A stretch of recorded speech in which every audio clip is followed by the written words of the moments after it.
Hello everyone, आज हम sociology subject पढ़ेंगे और सोशियोलॉजी सब्जेक्ट में हमारा टॉपिक है trans culture society. Trans culture society क्या होता है, सबसे पहले हम वो देखते हैं। The term transculturality was coined by the Cuban anthropologist. जो ट्रांस कल्चर नाम था वो किसने दिया था? क्यूबन एंथ्रोपोलॉजिस्ट, जिनका नाम था फर्नांडो ऑर्टिज फर्नांडेज इन 1940s। कब दिया था? 1940 में। The term transculture means bringing together elements of the different culture. Transculture का मतलब क्या है? अलग अलग कल्चर के एलिमेंट्स को लेके, मतलब अलग अलग कल्चर के रूल्स और रेगुलेशन को लेके कोई एक कॉमन कल्चर बनाने को हम बोलते हैं ट्रांसकल्चर। ठीक है, जैसे एक किसी कल्चर से शादी का पैटर्न ले लिया, एक किसी कल्चर से डेथ का पैटर्न, मतलब दाह संस्कार जो होता है उसका पैटर्न ले लिया, उसको मिला के अगर दो कल्चर की चीज़ों को फॉलो कर रहे हैं तो उसको हम बोलते हैं trans culture society. Okay. Ortiz defined transculturalism as the synthesis of two phases। जो ऑर्टिस्ट थे उन्होंने ये बताया कि जो ट्रांस कल्चर सोसाइटी है वो क्या है? सिंथेसिस है, मतलब संश्लेषण है दो फेजेस का, दो पार्ट का, अकरिंग साइमल्टेनियसली, जो कि एक साथ चलती है। मतलब दो फेजेस, दो पार्ट ऐसे हैं जो एक साथ चल रहे हैं, तो वो कौन कौन से हैं? फर्स्ट है वन बीइंग अ डीकल्चरलाइजेशन। डीकल्चरलाइजेशन का क्या मतलब है? Losing of one's culture. एक जो है वो अपने कल्चर को लूज़ कर रहा है, अपने कल्चर की चीज़ों को छोड़ रहा है। Of the past and with in the present, जो पुराने उसके कल्चर चल रहे थे या जो प्रेजेंट में चल रहा है उसको वो छोड़ रहा है। उसको छोड़ के नेक्स्ट क्या है? री inventing of new common culture occurs.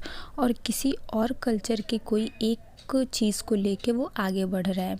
जैसे आजकल बहुत ज़्यादा क्रिश्चियन वेडिंग फॉलो हो रही है, तो अगर कोई हिंदू वो क्रिश्चियन वेडिंग को फॉलो कर रहा है, सिर्फ क्रिश्चियन वेडिंग ले रहा है, बाकी का जो उसका कल्चर वो अपना हिंदू वाला ही फॉलो कर रहा है, बट वेडिंग उसकी स्टाइल क्या है? क्रिश्चियन की है, तो वो कहीं ना कहीं किस में आएगा? ट्रांस कल्चर सोसाइटी में आएगा, क्योंकि वो एक एक्सचेंज हो रहा है किसी अदर कल्चर का। ओके। नेक्स्ट है characteristic of trans culture society. Trans culture society characteristic ये काफ़ी लेंदी है, बट मैंने इसको जस्ट एक हेडिंग वाइज दिया है, इसके अंदर आपको खुद से लिखना पड़ेगा। तो फर्स्ट क्या है? Diverse culture. डाइवर्स का कल्चर का मतलब क्या है? आपको पता ही है कि इसमें अलग अलग तरीके के कल्चर्स आ रहे हैं, तभी तो ये जो कॉमन सिंथेसिस निकल रहा है, एक कल्चर का अलग और एक कल्चर का अलग मिला के एक कॉमन बना रहे हैं। ठीक है, तो ये इसमें क्या है? डिफरेंट डिफरेंट कल्चर्स पार्टिसिपेट करते हैं। नेक्स्ट है कल्चरल फ्रीडम। इस यहाँ पे कोई भी बाउंडेशन नहीं होती है कि आपको ये अपना कल्चर यही फॉलो करना है, यही रूल रेगुलेशन नहीं। यहाँ पे आप कोई और अलग जो रूल रेगुलेशन है, अलग कास्ट की चीज़ें हैं, उसको आप ले सकते हैं और उससे रिलेटेड आप बनाएं। जैसे लोग बौद्धिज़्म फॉलो करते हैं, जैनिज़्म फॉलो करते हैं, बट सिर्फ कुछ पार्ट्स उसके फॉलो करते हैं, बाकी के वो अपना एज इट इज़ अपने कल्चर को फॉलो करते हैं, तो वो कहीं ना कहीं क्या कर रहे हैं? ट्रांस कल्चर सोसाइटी की तरफ जा रहे हैं। नेक्स्ट है डिफरेंट कॉन्सेप्ट। ये एक डिफरेंट कॉन्सेप्ट है, क्योंकि लोग अपने कल्चर को लेके बहुत ज़्यादा पॉजिटिव टाइप के होते हैं, तो वो अपने कल्चर को ही फॉलो करना चाहते हैं, बट इसमें क्या हो रहा है कि लोग चेंज कर रहे हैं डिफरेंट डिफरेंट कल्चर्स को, तो ये एक बहुत ही अलग तरीके का कॉन्सेप्ट हुआ।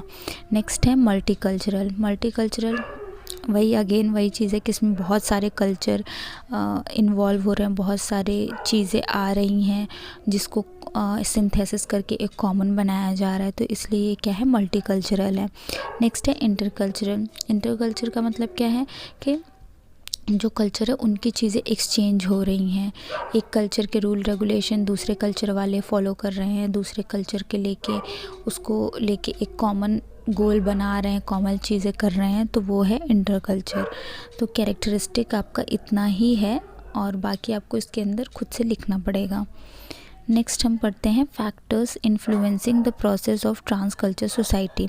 ऐसे कौन कौन से फैक्टर्स हैं जो ट्रांस कल्चर सोसाइटी को इन्फ्लुएंस करते हैं, उसको बढ़ने में या उसको कम होने में? कौन कौन से ऐसे फैक्टर्स हैं जो कि उसको अफेक्ट करते हैं। तो फर्स्ट है availability of transportation and communication. तो अवेलेबिलिटी ऑफ ट्रांसपोर्टेशन मतलब एक जगह से दूसरी जगह जाना भी ज़्यादा ज़रूरी है कल्चर सोसाइटी को इवॉल्व करने के लिए, ट्रांस कल्चर सोसाइटी को अडेप्ट करने के लिए। तो कहीं ना कहीं ट्रांसपोर्टेशन की वजह से भी एक बैरियर बनता है। नेक्स्ट है कम्युनिकेशन। कम्युनिकेशन इंडिया में बहुत सारी भाषाएं बोली जाती हैं, जिसकी वजह से क्या होता है कि नॉर्मल जो रूल मतलब जो कम्युनिकेशन हो नहीं पाता है, जो बातें शेयर होनी चाहिए वो हो नहीं पाती हैं ड्यू टू कम्युनिकेशन प्रॉब्लम। तो वो भी कहीं ना कहीं बैरियर बन रहा है ट्रांस कल्चर सोसाइटी का। नेक्स्ट है माइग्रेशन। माइग्रेशन, लोग एक जगह से दूसरे जगह चले जा रहे हैं, तो ये क्या कर रहा है, बढ़ावा दे रहा है ट्रांस कल्चर को। जैसे जॉब के चक्कर में बहुत लोग साउथ से इधर में आ जाते हैं, तो बहुत लोग कहीं और चले जाते हैं, तो वो वहाँ की सोसाइटी को जाके अडेप्ट करते हैं, प्लस अपनी कुछ चीज़ें उनको देते हैं, अपने कुछ रूल रेगुलेशन उनको देते हैं, अपनी कुछ कल्चरल चीज़ें सिखाते हैं। तो वो क्या होता है, वो माइग्रेशन इसको बढ़ावा भी दे रहा है। नेक्स्ट है adaptability of the recipient of new culture. Adaptability का मतलब क्या है कि जो इंसान है, मतलब जो सोसाइटी है वो उस कल्चर को अडेप्ट करना चाहती है या नहीं, वो अपने पुराने कल्चर को छोड़ के नए कल्चर को, नए कॉमन ट्रांस कल्चर को अडेप्ट करना चाहती है या नहीं, वो भी डिपेंड करता है ट्रांस कल्चर सोसाइटी को आगे बढ़ाने के लिए। नेक्स्ट है the need for new elements. इसमें नए नए चीज़ों की ज़रूरत पड़ती है, क्योंकि इसमें नए नए रूल्स और रेगुलेशन बनाने पड़ते हैं, क्योंकि ट्रांस कल्चर सोसाइटी वही पुराना पैटर्न फॉलो नहीं कर सकते यहाँ पे। तो नए नए एलिमेंट्स इसमें चाहिए होते हैं। आई होप आप लोग को ट्रांस कल्चर सोसाइटी पसंद समझ आया होगा। Please like and subscribe my channel and stay tune with me.